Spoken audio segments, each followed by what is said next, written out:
The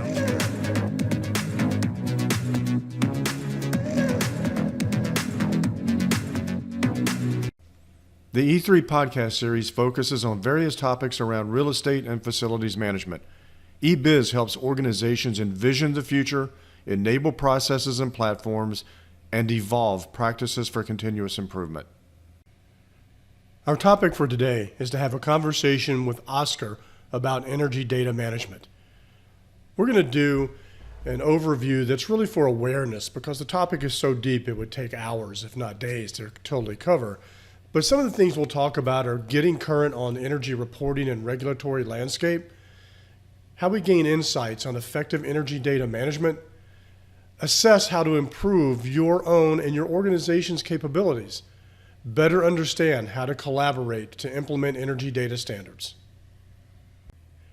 I'm Tracy Jefferson, your host for today, and with me is a very special guest, Ian Cameron, Chief Innovation Officer for OSCRE International.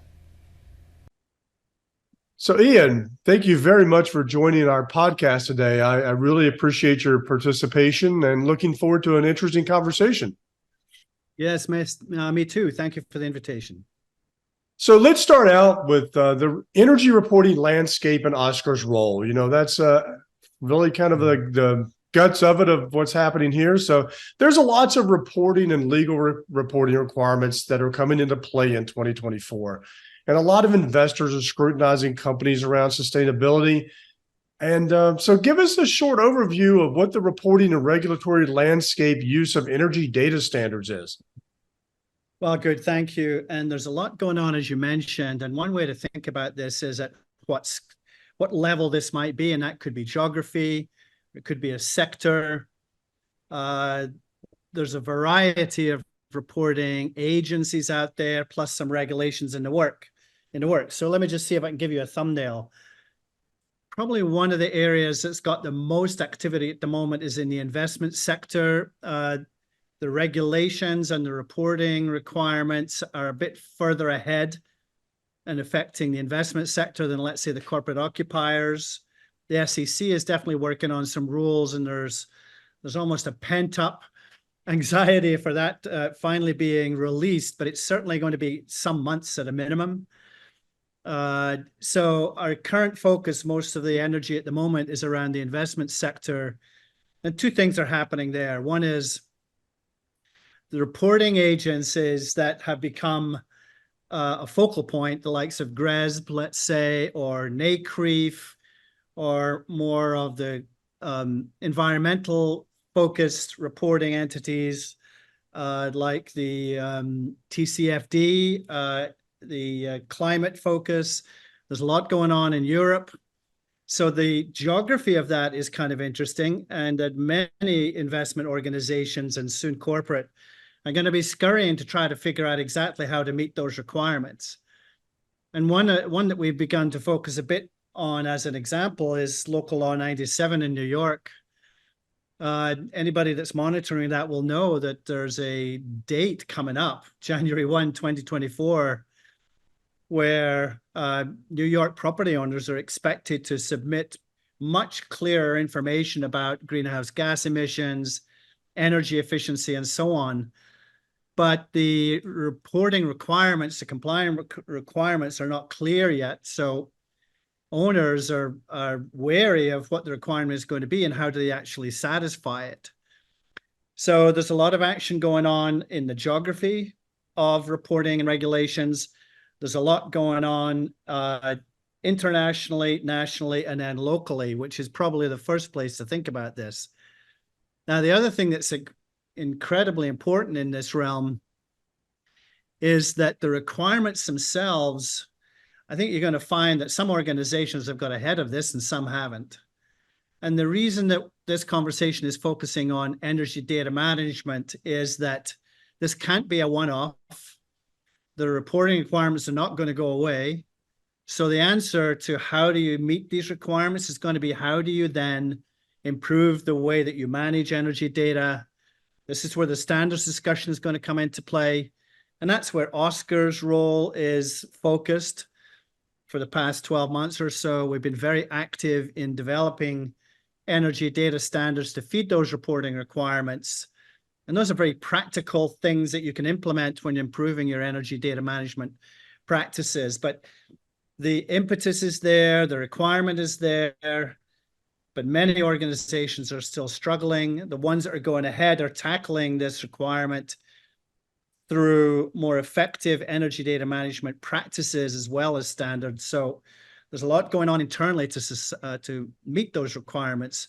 Tracy, I'm sure you've seen them as well, also in the corporate realm, which is closer to your world. So maybe you can add your own comment to that.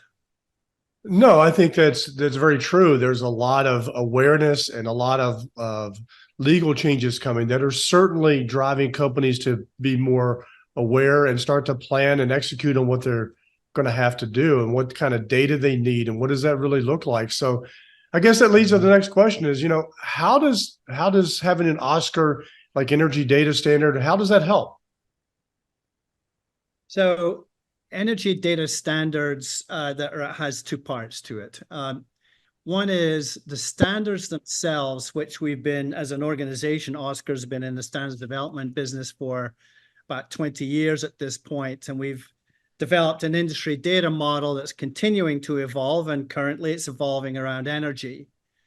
Now, the focus on developing a standard, we found that the reporting requirements that we just talked about, they tend to vary quite a lot. So the question becomes, what can an organization do to try to streamline the way they gather, aggregate, and then share energy and emissions related data?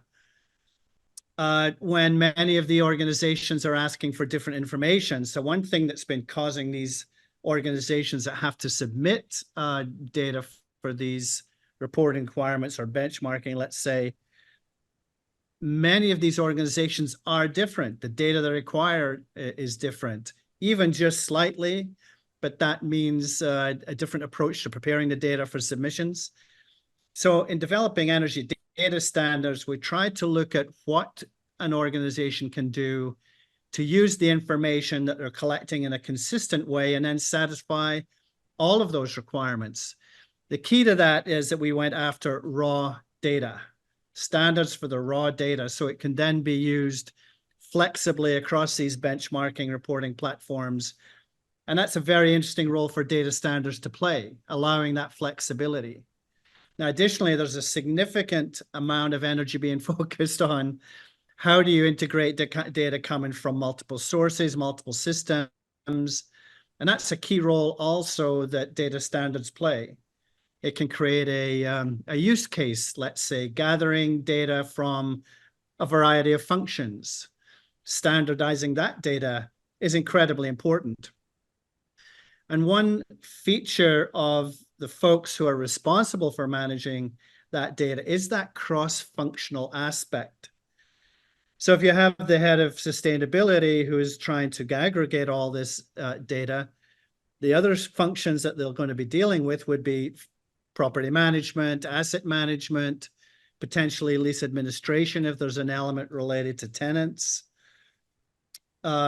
There's going to be a business view as well as a technical view. Standards do accommodate all of those perspectives. So when we say that we are developing standards to help improve energy data management, it's important to think about the who is involved in that activity and driving the standards straight down the line in that common ground between a business perspective, folks focusing on the metrics, the reporting requirements, and then the people focusing on data, gathering it, cleaning it, aggregating it, and passing it on. Both of those worlds are having to do a much better job of collaborating than they have in the past, especially given the impetus for reporting. So there's a lot of activity going on now about better coordination internally, better coordination across the supply chain for gathering and managing this information.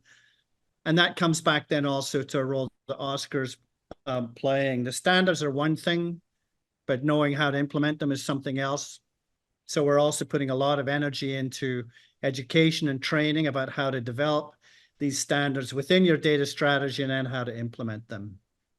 So OSCRE is a global organization, and A lot of people in the real estate industry know who OSCRE is, but there's many people who might listen who don't really know who is OSCRE. So can you maybe give us a short profile of who is OSCRE? So OSCRE has I mentioned, a 20-year history that started through efforts in both the UK and in North America around making data standards more pervasive, tackling key areas of real estate management, such as transactions or leases, portfolio management. Those have been part of OSCRE's history right from the very beginning, as to working in those realms. In the roughly 2003, 2005 realm, a UK organization and a US organization were merged, and that also allowed the investment and the corporate occupier sector to come together. The result is a comprehensive data model that has maybe about 160 or more use cases in it. It's the kind of thing that an organization can pick up and judge how well they fit that model. It can help with implementation in the kind of situation we're describing now about energy. So OSCRE as an organization is about this, certainly about developing the standards in collaboration with organizations from the industry, and that's what we did with energy. As a standards organization, we've also developed collaborations with other areas in the industry that have similar mission. Maybe they've developed some standards already. So our role becomes one more of integrating those standards and developing them in conjunction. Now, one thing I've become very clear on is that standards is one of those topics that folks don't necessarily know an awful lot about, but once they get a feel for it, they become their next best friend. But what is also clear is that it almost needs a strategy in and of itself. So when thinking about standards, you need to think about which standards fit, where do they fit, how do we implement them together with our business partners. So OSCRE's standards development activity has also included, as I mentioned earlier, how do you actually put them in play? And in that respect, especially as technology and a greater sense of awareness around the role of data governance and data management practices, that standards are becoming better understood in general. And we're thrilled to bits about that, frankly. There's a huge amount of benefit to implement these kinds of data standards. Takes manual practices out of the way, ensures consistency. It's the mechanism for integrating systems. May also be a mechanism for putting requirements in an RFP for services or software.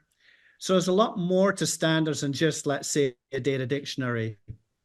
Well, and we've found a high demand for standards in the market at present. Sorry, Tracy. No, that's fine. No, you actually brought up several points, and let's dive a little deeper into some of those points. So in terms of like energy data management, what really is energy data management? Why is it important to someone's organization or even the individual that's involved in energy management or energy data management? Right. So when we started this energy data standards project, that was late into last year, we knew right from the very beginning that we couldn't deal with energy data in isolation. It needs to be thought about how energy data is then incorporated into the data strategy for an organization as a whole. So we focus on energy data management deliberately to say that includes data standards, but it also includes how do you then get alignment in an organization to implement those standards? How do you clarify the use cases that you want to implement? How do you deal with data ownership practices around energy? Whose responsibility is it? How does the data strategy evolve in an organization to pick up these standards? All of those are data management kinds of practices. So we set out right from the very beginning to make sure that we didn't just develop a standard that are going to sit on a shelf.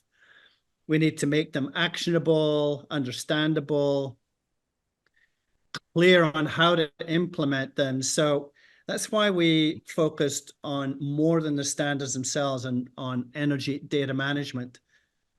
Data management as a skill set is one that definitely needs a lot of help across the real estate industry. We've still got a long way to go. So that's why, Tracy, we gave it a broader umbrella when we launched this project.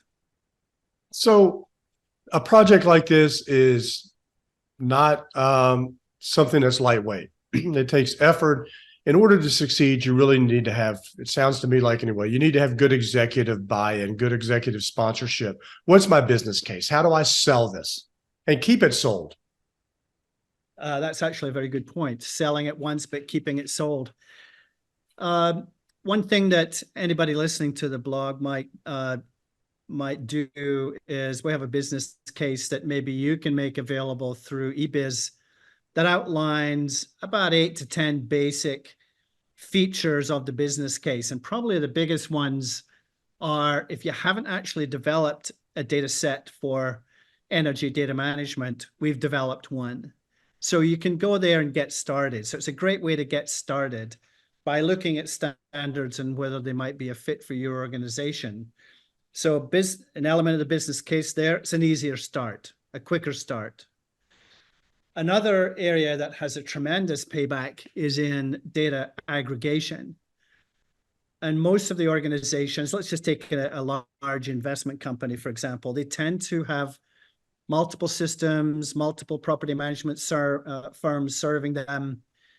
So they're pulling data in from multiple systems. So pulling in a consistent way and aggregating for reporting purposes is a significant step, but is also part of where the business case sits.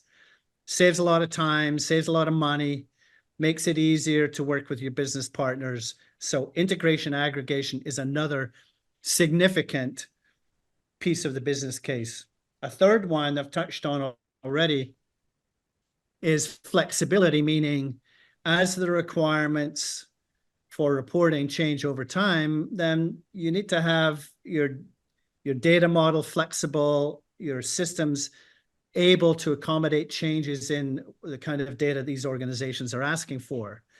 So flexibility is key there. So those are the kinds of things you'd sell up front, but keeping it sold comes down to how much you actually bite off at the very beginning. And we definitely, from the School of Hard Knocks, we're clear that you don't try to bite off too much too soon. So maybe choosing one use case, it may be around the data model for energy. Maybe it's about collecting data from business partners, but get one in, get it done, and then make sure that you deliver those benefits that you said you would. By the time you get to the second use case, now you're getting to your second question there, Tracy, was how do you keep it sold? Well, keep it sold by continuing to develop use cases based and build momentum one onto the other. It's far better to go that way than to try to come in over the top and do a full-blown data strategy job to cover the full scope of data management. It helps to know the full scope at some point, but you're better to go in with one use case at a time. I hope that helps. Yeah, that's actually very useful. You know, a project like this needs information and buy-in and inputs, you know, from different stakeholders. Who are a few of those stakeholders in your experience? So there's probably 3 or 4 that really matter, and I'm going to come at this almost from the standpoint of focusing on 2 roles at the same time, which is a representative or representatives of the business side of a use case and a technical or a data side. The more that collaboration happens, the better. So right from the very beginning, you may find the head of sustainability is working very closely with the VP for technology, in that the VP for, or the head of sustainability probably is a data owner, using a term from the data governance world, meaning that they will own some of the data and have responsibility to gather it, package it, and use it. But the head of sustainability is probably much more dependent on individual functional owners that I was talking a bit about earlier. So there's almost an umbrella or a hierarchy of users or stakeholders on the business side, but there's a similar hierarchy on the technology side. And that includes, let's say, I mentioned the VP for technology. They care about how the data is going to be established in systems, how systems are going to talk to each other, how the data models used to manage energy data stay current. That was one of your earlier questions. How do you stay current? So that then means a data architect. There may be some analysts involved. Procurement will come into the discussion when there may be changes needed in contracts for data management or contracts for software. I'd say the last realm that matters here then are the heads of business units. Let's say they're doing some ESG type reporting. So senior executives are definitely going to have their eye on this, since most of the impetus for energy data management is coming from the top of the firm. So maybe that gives you a smattering. No, that's actually very interesting. And I wanted to touch on another point you brought up. You mentioned, OSCRE and how it can help on that implementation strategy. So in terms of, how do we look at this standard and how we implement it? What kind of guidance can you give or information can you give on that? How does this fit into your overall data strategy too? And you mentioned data governance is a part of an overall data governance program. How does this all come together from an implementation standpoint? That's a good question and a big one. Let me try to break it down into a number of pieces then. One way or another, somebody or a few somebodies in an organization owns the data. And I'm using that term specifically, and we started to talk about it, that ultimately when standards are developed and a data strategy is set, the next piece that you need in that puzzle is a data governance program within which people are designated in the role of data ownership. Let me also you were asking about stakeholders. Data owners are a significant stakeholder in this puzzle. So your question then was about how does OSCRE fit in the role of implementation? So there's a couple of things. One is convening the stakeholders into a series of workshops is a really good technique, and I think that's something that eBiz also does well. We've done some good work with you along those lines. So convening and educating a team on the scope of an energy-related data project is a fabulous way to start. And we've had a number of the organizations that we've dealt with in developing these standards. It was very clear to them that there needed to be a lot of education early on to help get a team oriented at the same point before starting an implementation. So getting that team alignment is just as important as the organizational alignment around these kinds of projects or implementations. So I also wanted to just mention this, that around data governance. Data ownership is not something that folks are necessarily trained for. And it can be difficult to develop data owners from within an existing functional organization, let's say.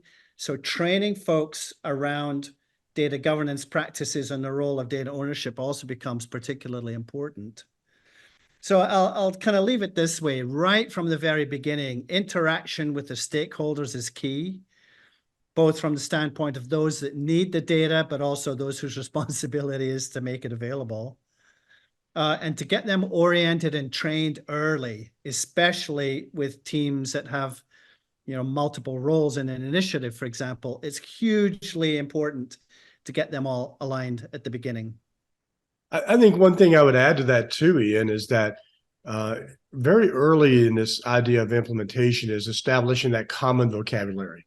Yeah. We talk about that a lot, that people speak different languages or refer to things differently, even data, they refer to it differently. Everybody's got to speak the same language. And that's something that OSCRE definitely emphasizes as well. So along those lines, thanks for bringing that up. In fact, there's a term that might help, and that is digital literacy. It's something we focus on a lot, which is partly just the language of what we're talking about right now. And we've seen many situations where folks think that data and data standards is an IT responsibility. I think any organization that's finally made the transition to more effective energy data management realize that the responsibilities sit across in the business side as well, which is why I've been talking about these various roles.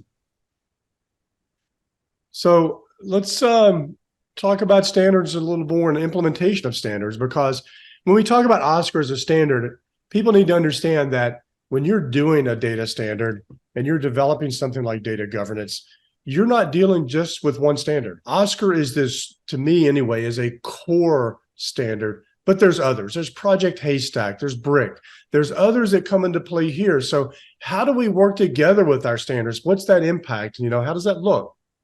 That's a very good question. In fact, in the Energy Data Standards project that we released the standard November 2023, we'll be passing it into 2024 shortly.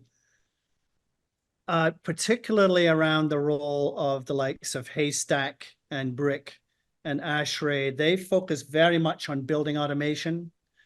And in the real estate world, the drive towards more intelligent building applications calls out the opportunity, but also the need for being able to pick up data from building systems, whether it's HVAC or lighting, anything that allows us to pick up utilization or energy use information direct from the system is really useful.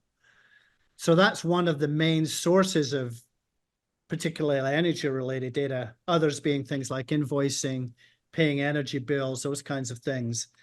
But the use of Project Haystack standards and BRIC and ASHRAE and others allow us to directly connect to the building automation systems, which has been very, very difficult up until now. And having the ability to get direct usage information from those systems, extraordinarily useful.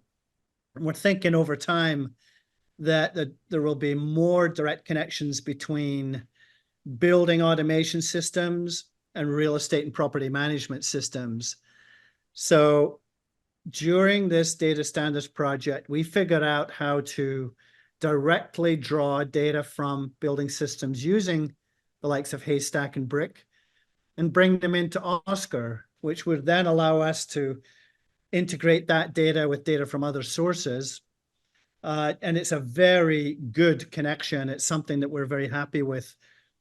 The interesting thing about it, though, is those kinds of standards sit very much in the building automation and engineering world. It doesn't sit in the head or in the experience of asset managers or property managers. Right. So there's a lot of work to do to help train folks and show how important it is to be able to work with those standards in combination. The good news, OSCRE's already figured out how to do that. So any organization thinking of implementing intelligent building applications should be looking to OSCRE and these other organizations for the standards to help them. Yeah, one of the terms that I dislike in life is manual integration. That's why we need these other standards and we want to speak to these other standards, right? We want to try to avoid manual integration. We know in reality we're going to have some of that in any kind of implementation like this, but we want to minimize it. And there's a lot going on with standards and different standards of data, different ways to get it. But OSCRE at the end of the day becomes the central point of information that lets us have that common platform to do analysis on. So let's talk a little bit about something you've mentioned several times. You have had a relationship with eBiz for a long time, and you've done some collaboration. Obviously, we're engaged with you and do what we can. So Standards are very, very critical, but not only a standard's no good if you don't know how to implement it, if you can't really leverage it to the best of its abilities. That's something eBiz does. And, what's your view on that, on getting started with these kinds of improvements and enhancements to your business? And how does someone like eBiz and OSCRE work together to help that happen? All right. That's very good. We've had very good experience working with eBiz as a consulting company. OSCRE is not. OSCRE is a standards development organization and a trainer and an educator. Now, a really good way for that collaboration to occur is where we might work with your team and a client on some of the initial skills building, raising whole boats approach to get everybody to the right starting line. And we've actually had some work experience together in doing exactly that for clients. And the perfect setup, frankly, is to help orient an organization to where standards fit, how do you implement them, how they might fit into a number of different kinds of projects, such as a systems integration project or a data improvement project. It may also be starting a new contract with a service provider, or maybe some integration needs. All of those will require internal changes that they are the kinds of things that you deal with all the time, Tracy. For us, we want to see that the standards are properly incorporated into that kind of thinking, meaning into initiatives, into projects, into systems and data projects. And we want to make sure that the team is ready to be able to handle all of that. So that's where we fit nicely with you, in a sense that you have similar objectives with your client, which maybe it's a data initiative, as I mentioned, a systems project. We want to make sure that they've got the understanding and the skills to be able to implement the standards within that.